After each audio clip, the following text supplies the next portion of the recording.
மெரினாவில் நினைவேந்தல் நிகழ்ச்சி நடத்த முயன்று கைது செய்யப்பட்ட வைகோ, திருமுருகன் காந்தி உள்ளிட்ட 600 பேர் மீது 2 பிரிவுகளின் கீழ் வழக்கு பதிவு செய்யப்பட்டுள்ளது.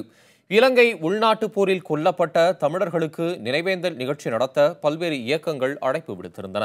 மெரினா கடற்கரை பொழுதுபோக்கு இடம் என்பதால் அங்கு நினைவேந்தல் நிகழ்ச்சி நடத்த காவல்துறை சார்பில் தடை விதிக்கப்பட்டது. இந்நிலையில் மதிமுக பொதுச் செயலாளர் வைகோ, மே 17 இயக்க ஒருங்கிணைப்பாளர் திருமுருகன் காந்தி உள்ளிட்ட ஏராளமானோர் தடையை மீறி மெரினா அருகே உள்ள சாலைகளில் திரண்டனர். இலங்கை அரசுக்கு எதிராக முழக்கம் எழுப்பிய அவர்கள் பாரதி சாலையில் இருந்து கண்ணகி சிலை நோக்கி பேரணியாக சென்றனர். அவர்களை தடுத்து நிறுத்திய காவல்துறையினர் கைது செய்தனர். பேருந்தில் ஏற்றி அழைத்துச் செல்லப்பட்ட அவர்கள் எழும்பூர் ராஜரத்னம் மைதானத்தில் தங்க வைக்கப்பட்டனர்.